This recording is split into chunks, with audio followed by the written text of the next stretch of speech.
Podcast Mais Saúde, cuidando de você. Olá, ouvintes da Rádio Web TJBA. Você está no podcast Mais Saúde, espaço dedicado a te ajudar na busca do bem-estar e de uma vida saudável. Além desse programa, o Judiciário disponibiliza outros canais de informação, como a agência de notícias do portal tjba.jus.br e o Instagram @tjbaoficial. Eu sou Carlos Eduardo Ferreira e recebo aqui hoje o psicólogo Jonathan Santana Batista. Hoje vamos falar do Setembro Amarelo, que chama a atenção para o cuidado com a saúde mental e a prevenção ao suicídio. Bem-vindo ao programa, Dr. Jonathan. Bom dia, boa tarde, boa noite a todos os ouvintes aqui do Tribunal de Justiça do Estado da Bahia. É um prazer estar aqui. Vamos lá, para começar, doutor, eu queria que o senhor falasse sobre justamente o que se propõe o Setembro Amarelo, que é a conscientização sobre a importância do debate relacionado a questões da saúde mental. Excelente pergunta. É muito importante falarmos um pouco sobre a questão do Setembro Amarelo, né? Conscientização sobre a questão do suicídio, que inclusive tem crescido no Brasil e nos países da América no geral. Essa conscientização ela envolve também a presença crescente envolvendo os transtornos mentais. Hoje, inclusive, existem centenas diagnosticados, já registrados no Manual Diagnóstico e Estatístico de Transtornos Mentais, e ao mesmo tempo que existe um desconhecimento da população em relação a esses transtornos, onde a informação, o acesso ao conhecimento acerca desses transtornos, ele vai possibilitar que as pessoas percebam se elas estão ou não sofrendo, percebam as causas, digamos assim, os determinantes sociais e psicossociais do sofrimento, e tenham também condições de procurar ajuda quando necessário, quando for possível. De acordo com dados da Organização Mundial da Saúde, a OMS, mais de 700 mil pessoas tiraram a própria vida todos os anos no mundo. Quais são os sinais que a gente, quem está ouvindo o nosso programa, pode ficar atento para ajudar familiares e amigos que estejam passando por esse tipo de situação? A literatura coloca como fatores de risco, né, que são elementos que, quando presentes, aumentam, digamos assim, a probabilidade de que a pessoa ela venha a cometer o suicídio. O mais importante de todos se a pessoa ela já tentou suicídio em algum momento na sua vida, ela tem uma chance muito elevada, digamos assim, de tentar novamente. Mas existem outros fatores. Pessoas que foram expostas ou sobreviveram, digamos assim, a familiares que, porventura, já tenham se suicidado, elas também estão mais expostas. Aqueles que têm transtornos mentais, como depressão, bipolaridade, esquizofrenia, também estão mais expostos. Aqueles que têm, digamos assim, consumo abusivo de álcool, drogas, outras substâncias de efeito psicoativo, também estão mais expostos. Aqueles que estão, digamos, mais comprometidos do ponto de vista da saúde, com problemas crônicos, dor crônica, problemas incapacitantes, doenças graves, eles também estão mais expostos. Temos também aqueles que estão em situações sociais desfavoráveis, como pessoas que passam por crise conjugal, pessoas que estão, digamos assim, endividadas, pessoas que estão em isolamento, por exemplo, idosos em situação de isolamento, e aqueles que são vítimas de bullying, por exemplo, crianças e adolescentes vítimas de bullying, vítimas de abusos e negligências em casa, abuso físico, abuso sexual, até mesmo mulheres que são, por exemplo, vítimas de violência conjugal ou violência e assédio no ambiente de trabalho, são mais expostas ao risco de suicídio. A gente ainda tem na nossa sociedade a questão das pessoas acharem que problemas relacionados à saúde mental é bobagem, tem muito esse estereótipo. Então, a gente também pensar, além de ações relacionadas diretamente para essas pessoas que têm esses problemas, pensar ações de conscientização da sociedade em geral também é importante? É essencial, tanto no ambiente de trabalho quanto no ambiente pessoal, nos relacionamentos. É essencial pensarmos a saúde mental como algo macro que envolve toda a sociedade, inclusive no interesse de construir ambientes, digamos assim, mais saudáveis do ponto de vista social, emocional, físico, financeiro, psicossocial no geral, para que, digamos assim, as pessoas possam estar menos expostas às variáveis que, digamos assim, podem comprometer a sua saúde mental, sua saúde física também, obviamente. E um deles é o acesso à informação. O acesso à informação, as pessoas hoje elas têm muito desconhecimento, muito se fala sobre saúde mental na internet, mas muita desinformação tem sido propagada acerca da saúde mental, muitos estereótipos em relação ao autismo, em relação à depressão, à ansiedade, ao TDAH, muita informação tem sido propagada e, digamos assim, feita por pessoas que não são especialistas. Então, a conscientização no intuito de direcionar essas pessoas à informação diagnóstica correta, a profissionais capacitados e, digamos assim, que possibilitem não informá-las de que o sofrimento delas é real, é legítimo e que elas devem procurar ajuda especializada, profissionais de saúde mental capacitados, é muito importante para o tratamento e para evitarmos, digamos assim, o risco de suicídio na população. O senhor falou de ajuda.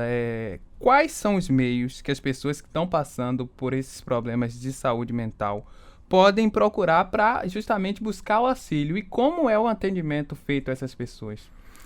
Os meios, eles são diversos, eles dependem fundamentalmente do acesso ao recurso que as pessoas possuem, né? Diante dessa circunstância, nós podemos recomendar serviços especializados, que, por exemplo, são a RAPS, na Rede de Apoio Psicossocial, que existe através do Sistema Público de Saúde, onde a pessoa pode ter acesso primeiro aos postos de saúde, né, de atenção básica, onde ela vai ter acesso a uma rede ampliada de profissionais. Lá tem psicólogos, lá tem médico de saúde da família, tem enfermeiro, que tem conhecimento nos aspectos relacionados à saúde mental.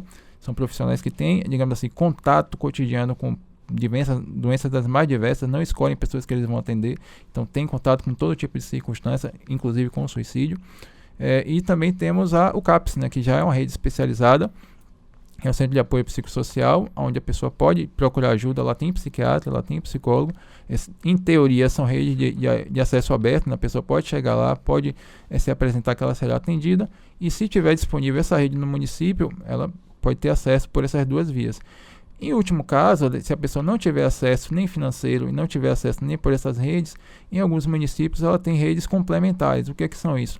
São profissionais que atendem com valor social, ou seja, cobram bem menos para, digamos assim, para o atendimento, ou geralmente são serviços gratuitos que estão sendo vinculados a entidades sociais, né? Entidades, digamos, comunitárias, sejam elas lideranças comunitárias, lideranças políticas, né? Vereadores geralmente, ou até mesmo grupos religiosos, que têm psicólogos lá, que realizam atendimento gratuito para a população, entre outros atendimentos, e que podem ser, digamos assim, profissionais de apoio, que vão acolher essas pessoas naquele momento de sofrimento e realizar os encaminhamentos necessários.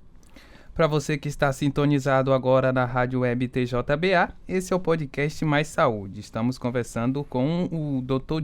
Jonathan Santana Batista, psicólogo aqui do TJBA, sobre o Setembro Amarelo. No Brasil, o suicídio é considerado um problema de saúde pública e sua ocorrência tem aumentado muito entre os jovens. Em uma década, o número de pessoas que tiraram a própria vida cresceu 81%, segundo o Ministério da Saúde. Dr. Jonathan, eu queria saber do senhor quais fatores que podem explicar esses números tão altos. É importante essa pergunta, embora assim, esses números pareçam bem alarmantes. O Brasil, de fato, tem uma crescente no registro de tentativas de autoextermínio ou de suicídio. Esses números, apesar de horríveis, digamos assim, eles não surpreendem, tá? Nas últimas décadas, inclusive na última década, nós temos tido uma série de precarizações no ambiente de trabalho, aumento do desemprego, redução, digamos, do poder de compra da população, a discussão recente da escala 6x1 e uma série de outros problemas, digamos assim, a questão da fake news, a questão, digamos assim, do cyberbullying. Tudo isso tem sido muito importante na sociedade, tem sido discutido no Brasil nos últimos anos e, querendo ou não, e todas essas variáveis psicossociais, elas colocam os indivíduos em situações de sofrimento, assim, um nível maior de estresse, problemas interpessoais, maior nível de problemas emocionais e, consequentemente, aumentam a propensão de que essas pessoas possam estar, digamos assim, possam tentar contra a própria vida em situação de crise, em situação de desespero, diante do que a gente vai chamar de anomia, uma desconexão do indivíduo com os vínculos da sociedade, uma desconexão do indivíduo em relação à perspectiva de vida, a pessoa que não vê possibilidade de ter emprego, possibilidade de sustentar suas famílias, possibilidade, digamos assim, de conseguir um tratamento para uma doença específica dela ou de um familiar, possibilidade de conseguir, digamos assim, acesso a bens de consumo básico, né, como moradia, educação, saúde básica, e muitas vezes se enxerga como incapaz de suprir essas demandas a seus familiares e, consequentemente, tudo isso submete a pessoa a uma série de estressores que aumentam a propensão de que elas venham a se suicidar. Nesse cenário, eu acho que até esses números eles são subnotificados, porque se tratando, por exemplo, do público masculino, poucos deles procuram ajuda. A gente sabe que as mulheres elas notificam mais, elas procuram mais o serviço de saúde, e já os homens, as mulheres no caso, tendem mais a tentar contra a própria vida. Os homens, por outro lado, eles não pedem ajuda, e quando eles tentam, apesar de tentarem menos, eles tentam com maior letalidade, e esses números geralmente não são notificados. Então, se tratando das pessoas que tentam suicídio, muitas vezes as famílias ocultam essas informações e impossibilitam que esses números sejam efetivamente registrados. Então, apesar de, digamos, desastrosos e muito problemáticos do ponto de vista da saúde pública, eu acho que eles até são subnotificados, né, dado, digamos assim, a crescente e os problemas sociais que nós temos enfrentado nos dias atuais. O senhor falou de fake news e cyberbullying, e a gente está cada vez mais expostos às telas, às redes. Esses meios, as redes sociais, a internet, influencia no aumento desses casos de problemas de saúde mental e de suicídio? Com certeza. Se nós pegarmos assim, hoje em dia com as redes sociais, pega um jovem, adolescente, um adulto jovem que está ingressando no mercado de trabalho hoje, né, tá saindo, ou está pensando em fazer uma faculdade. Ele vai olhar para a internet, para as redes sociais, o YouTube, por exemplo, ele vai ver uma série de pessoas que são muito bem-sucedidas, têm vidas totalmente promissoras, ganhando milhões de reais. Enquanto ele olha para a vida dele, ele não consegue emprego, ele não consegue ir bem na escola, não consegue sequer ter acesso à educação, não consegue ter acesso a um emprego básico, a condições de vida dignas. Então existe uma comparação e um sofrimento produto dessa comparação acerca do fracasso, né? O indivíduo fracassou, o problema será que é ele? Ele olha para o lado e não vê perspectiva de melhora, não vê perspectiva de vida, ao passo que ele vê as redes sociais, uma série de pessoas super bem-sucedidas, dizendo que a culpa é deles, porque eles não se esforçaram o suficiente, eles não fizeram por merecer, e consequentemente esse indivíduo sofre. Esse indivíduo ele não sabe as respostas para as questões, para a busca, digamos assim, que ele está fazendo naquele momento.